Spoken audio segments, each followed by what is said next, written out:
Paul will live on through the lives of many people he has touched. He was always seeking to reach people with the unchanging and life-changing message of salvation through Jesus Christ. Paul wrote this in October of 2012. He says, "As I've grown older and matured spiritually, the deepest lesson that I've learned is the incredible importance of God's Word in our lives. It's become a treasure to me, what I look forward to every morning when I get up.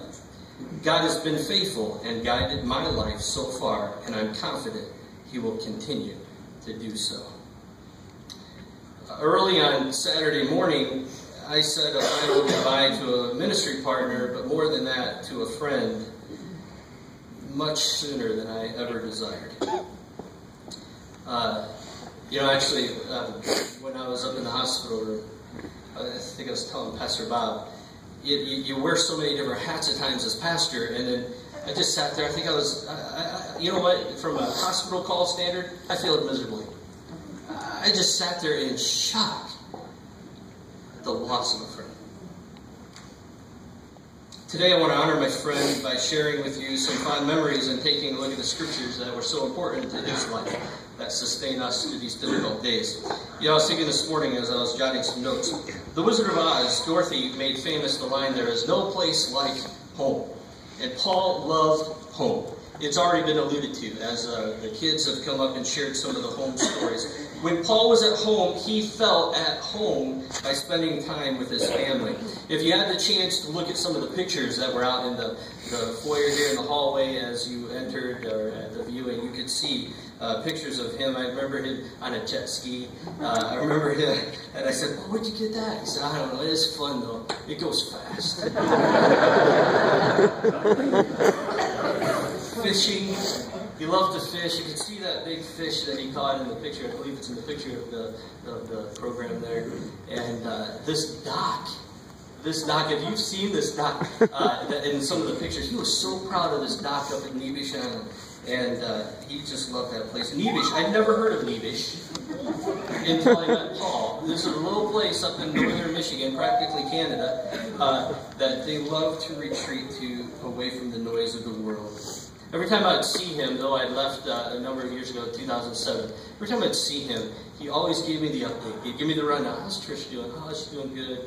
Rachel, Nathan, Josh, and the whole family. Hear about the grandkids." Every time I'd see him, we'd always catch up on the story. Paul was a good friend, and home meant so much to him.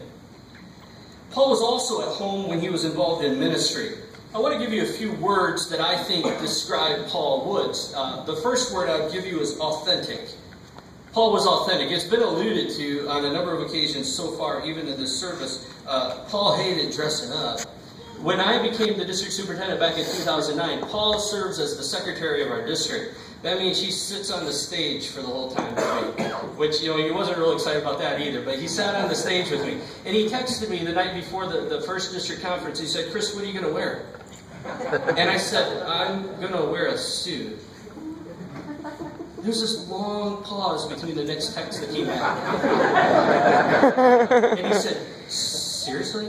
And I said, "Yeah, I am." And Paul, I finally called him. I said, "Paul, I'm 35 years old.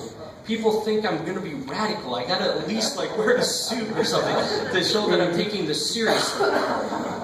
And 2009 was also the year of the election of President Obama. And during that time, his campaign slogan was "Change we can believe in." And Paul sent me the text back, "Yeah, change we can believe in." You're wearing a suit. Sure enough, the next morning when I walked into the church, it was at a Grand Missionary Church. And I walked in, and I was there, and I saw Paul walk in the back doorway, and he had a suit on. I was, well, I didn't tell him he had to wear one.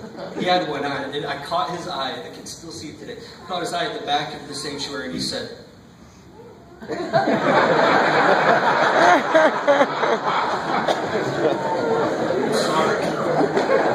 sorry. Next year I chose to wear a suit almost just to tick Paul off.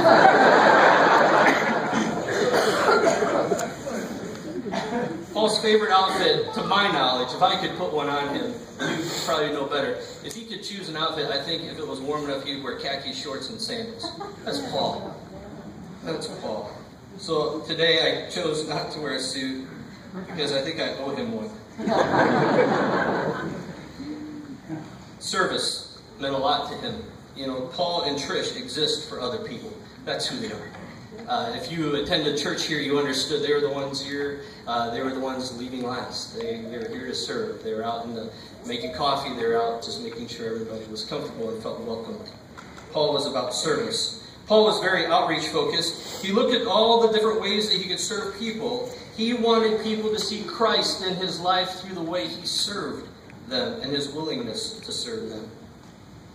Authentic service. Another word would be patient. Paul was patient sometimes. He was impatient most of the time. So I try to throw the positive in there.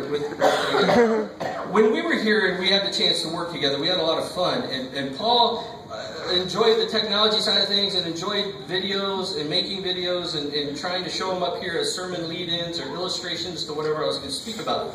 And so he was patient with me. When we did these video shoots, he would say, "Chris, you were like the king of outtakes." I would mess up those videos so much, and he'd finally just go, "You know, let's try it again."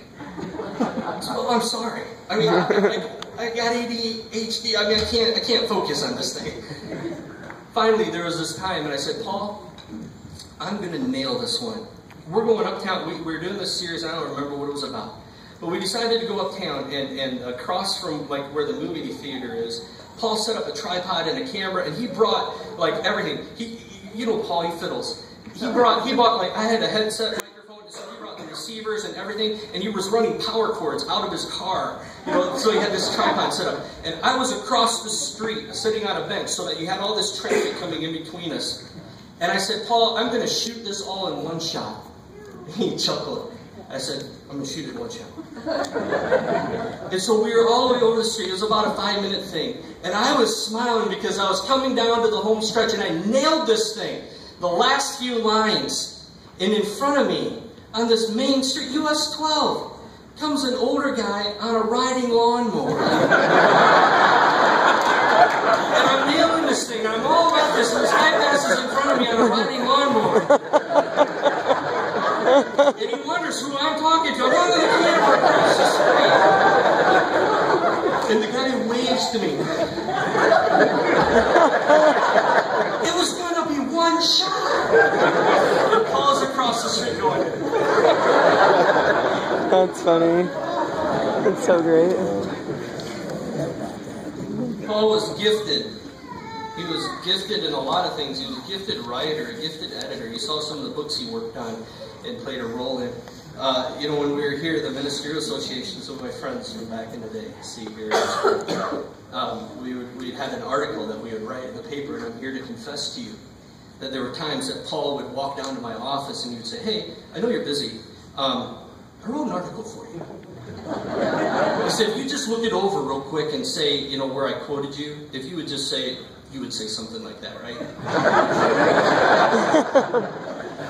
Paul, you made me sound smart. Yes, I would say that. I mean, I wouldn't have, but I do now. I said that. Thank you. Paul was creative. Pastor Bob mentioned the Tuesday planning meetings. We would meet over in Bronson. I shared this with a little bit with the church on Sunday. We would meet over in Bronson, and I'd share with them the topic for my sermon and what we were going to be speaking on. And he would go to work on trying to figure out a creative way to communicate this experience, experientially, the topic to our congregation. He would come up with stuff like, we had this one series that we really wanted to do some interviews with. He said, well, let's do like a talk show. All right, so like a late night talk show. So let's bring a desk out, some chairs, and you interview them from the chairs. I said, Paul, I'm 27 years old. Can we do that? I mean, can we do that in church? And he said, I don't know, why not? Well, okay, you're older than me, so I guess we'll say I can. So we'd sit here and we would talk. We'd do all kinds of different sets and designs, and he taught me all kinds of stuff.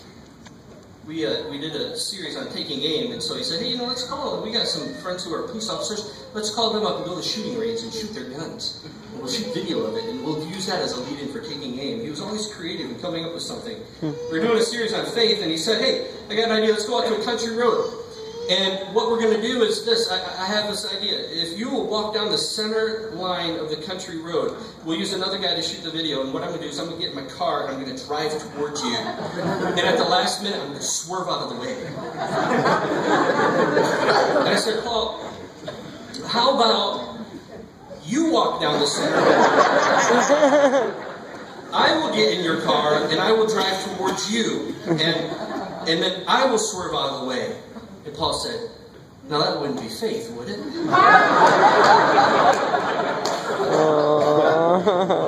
I'm here today, so he missed me.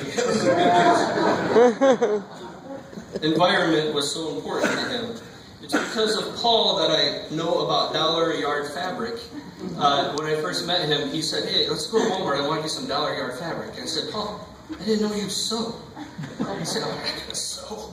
We're going to make these banners and stuff like that. And there's all kinds of stuff you can do with dollar yard fabric. I had no idea. He was really ticked when they stopped making dollar yard fabric. He was like, that's $2 now.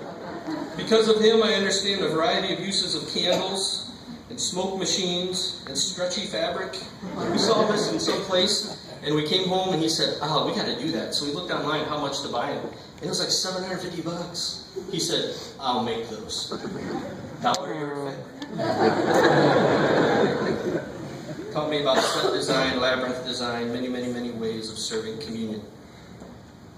He was always fiddling with something. It was in his DNA. I told the church on Sunday, as I drove home from the hospital on Saturday morning, very early in the morning, in silence, I was trying to picture, I wonder what my friend is doing right now in heaven. And while what I'm about to say is absolutely not theologically correct, pastors, because I believe in an awe and a majesty and a perfection about heaven. I could just picture Paul saying, this is awesome, but have you ever thought about doing that? What other than doing that? Thought about candles. Paul's passionate.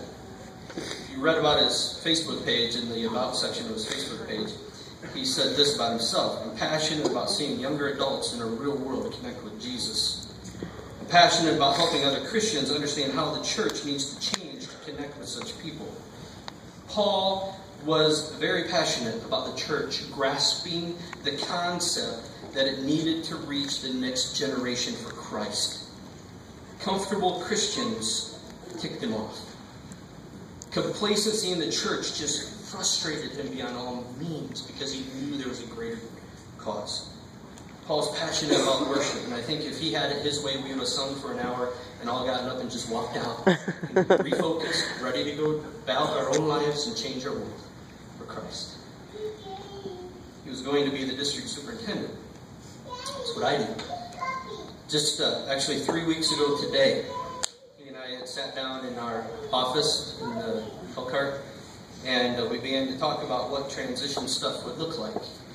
And as he left the office that day, I thought, you know what I ought to do is start writing a letter to him that I can leave in the desk, so when he comes into the office in July, he can see that letter.